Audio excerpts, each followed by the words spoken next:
Salut machine, j'espère que tu es au top. Dans cette vidéo, on va parler des lois de l'électricité. Alors, il y en a 3 à connaître. En fait, non, il n'y en a pas 3, je vous mens. Il y en a 5 à connaître, même s'il y en a 2 qui se ressemblent beaucoup, 2 par 2. Donc, on va d'abord parler des lois du circuit série, des lois du circuit avec dérivation, et enfin de la loi d'Ohm. Donc, c'est parti.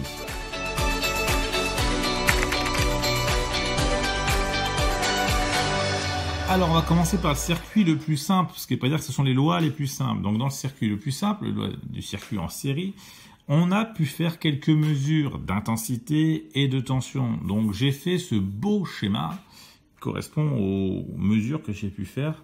On remarque ici qu'on a une pile avec un voltmètre qui est branché dessus. Donc, on va pouvoir avoir la tension aux bornes de la pile. On a un ampèremètre en première position entre la pile et la lampe, L1. Qui elle aussi a un voltmètre pour avoir sa tension, un ampèremètre entre les deux lampes. La lampe L2 a aussi son voltmètre pour avoir sa tension, et enfin un ampèremètre entre L2 et la pile. Donc j'ai 3 mesures d'intensité, I1, I2 et I3, et j'ai aussi 3 mesures de tension, la tension de la pile, la tension de la lampe L1 et la tension de la lampe L2. Alors on remarque une première chose, c'est que I1, I2 et I3, c'est la même chose. C'est ce qu'on appelle l'unicité des intensités. L'unicité des intensités, c'est-à-dire que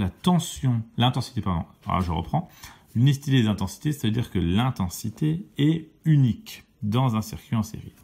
Donc, on va l'énoncer comme tel. Dans un circuit série, l'intensité est la même en tout point. C'est bien pratique. C'est-à-dire qu'en fait, on peut les mettre dans l'ordre qu'on veut, nos composants électriques. Et d'ailleurs, vous l'aviez vu en 5e, c'est normalement... en expérience, que si je mettais la lampe 1 avant la lampe 2 ou la lampe 2 avant la lampe 1, ça ne changeait rien. C'est parce qu'en fait, l'intensité, c'est la même. Donc, l'ordre ne change rien. Alors, pour la tension, par contre, c'est un peu plus complexe. C'est-à-dire qu'on a remarqué que la tension aux bornes de la pile, par exemple 12 volts, je vais mettre au-dessus des valeurs, donc par exemple 12 volts, c'était la somme des deux lampes. Alors, souvent, ce qu'on a, c'est 2 lampes qui ne sont pas les mêmes. Donc, on a du 5 volts et du 7 volts. Et 5 et 7, ça fait 12. Et ça, c'est ce qu'on appelle la loi d'additivité des tensions. C'est-à-dire que les tensions s'ajoutent. Donc, dans un circuit série, j'ai pas mis beaucoup de place là, la tension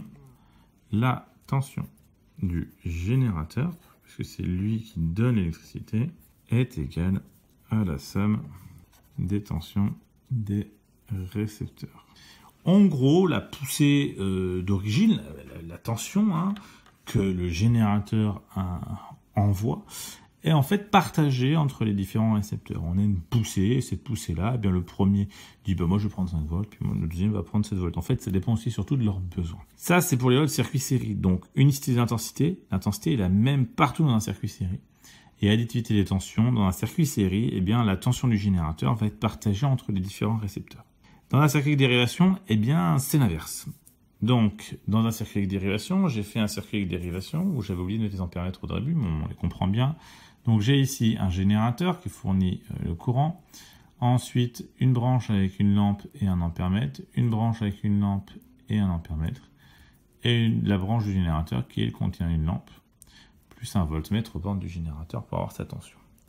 Et ce qu'on remarque ici, c'est que chacune de ces branches a la même tension. La tension en borne du générateur, 12 volts par exemple, c'est la même pour chacune des deux lampes. L'inconvénient, il est là aussi. C'est-à-dire que si on a une tension qui est trop forte, elle va être aussi trop forte pour tout le monde. Ça, c'est ce qu'on appelle la loi d'unicité des tensions. Oui, unicité pour unique et tension pour tension. Donc du coup, dans un circuit avec dérivation, je vous ai mis les nœuds dans le circuit. Dans un circuit avec dérivation, la tension est la même aux bornes de chaque branche. Alors, je précise bien de chaque branche, c'est-à-dire que dans notre cas-là, on avait vu avec seulement un composant dans la branche. Alors, avec 2 composants dans la branche, par exemple, va falloir se dire qu'à l'intérieur de la branche, c'est un circuit série. Donc, si je mets 2 lampes, et qu'on a un générateur de 12 volts, bref, la somme des 2 lampes, ça fera 12. Donc, peut-être une à 5, par exemple, ou 2 à 6, si ce sont les mêmes. Alors, l'autre remarque qu'on fait, c'est qu'au niveau de l'intensité, là, c'est pas la même partout. On remarque en fait que l'intensité I1, c'est l'intensité I2 et I3 ajoutées. L'explication. Alors j'ai fait une explication assez simple. À cet endroit-là, donc j'ai fait comme si j'avais fait un zoom sur mon circuit électrique. À l'intérieur, j'ai mes petits électrons. Hop là, j'ai failli les perdre. Donc à l'intérieur, j'ai mes petits électrons qui se déplacent. Voilà.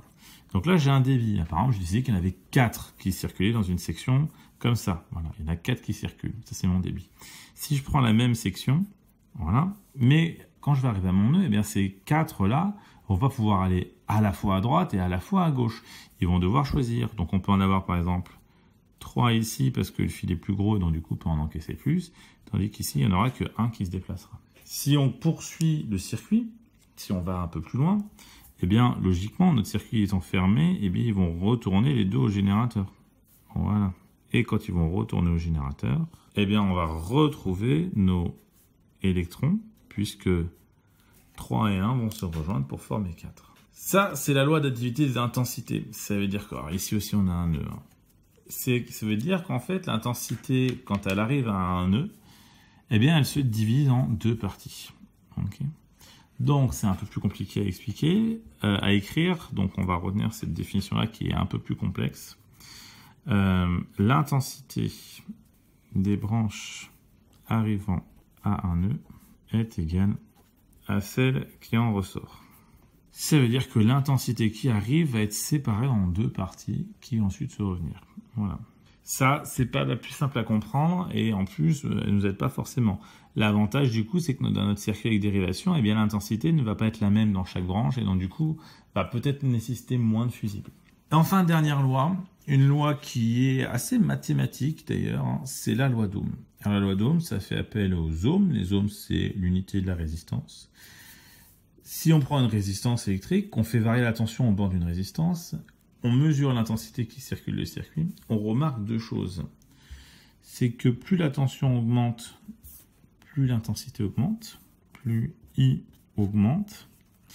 Et l'autre chose qu'on remarque, évidemment, c'est que ça chauffe. La résistance chauffe. Donc on a, si on doit tracer une courbe, cette courbe-là. La tension en fonction de l'intensité va nous donner une ligne droite, puisque c'est proportionnel en fait. C'est une relation de proportionnalité.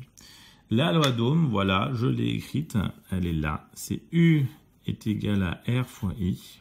C'est-à-dire que pour chaque composant électronique ou électrique qui contient une résistance, la tension en bande de cette résistance-là sera proportionnelle à l'intensité. Alors, on rappelle quand même les unités à toute fin utile, V, ohm et ampère. Bon, ça marche pas super bien ou ça marche à 1000 près. Bon, ok. Et on peut aussi avoir d'autres choses. Alors, oui, il y a de la résistance chauffe, oui, c'est très bien. Mais c'est pas ça le plus important. C'est que surtout, U sur I est égal à une constante. On a toujours la même valeur de U sur I. Donc si on avait une tension de 6 et une intensité de 100 mA, et bien quand on aura une tension de 12, et bien l'intensité sera logiquement de 200. La tension divisée par l'intensité est toujours la même. Voilà. La loi d'Ohm, on s'en servira pour l'effet Joule en 3e. Donc voilà pour les lois de l'électricité en 4e. C'est assez dense. Il y a 5 lois, donc je les rappelle rapidement avant de finir. Donc la loi d'unicité des intensités. L'intensité est la même partout dans un cercle en série. La loi d'additivité des tensions. La tension donc, du générateur, c'est celle des récepteurs ajoutés. L'unicité des tensions dans un circuit avec dérivation. Dans un circuit avec dérivation, la tension est la même aux bornes de chaque branche. Et l'additivité des intensités. L'intensité des branches arrivant à un nœud est égale à celle qui en ressort. Et enfin, la dernière, la loi d'Ohm, U est égale à R fois I, c'est-à-dire que l'intensité et la tension sont liées par une relation de proportionnalité dans laquelle fait intervenir la résistance.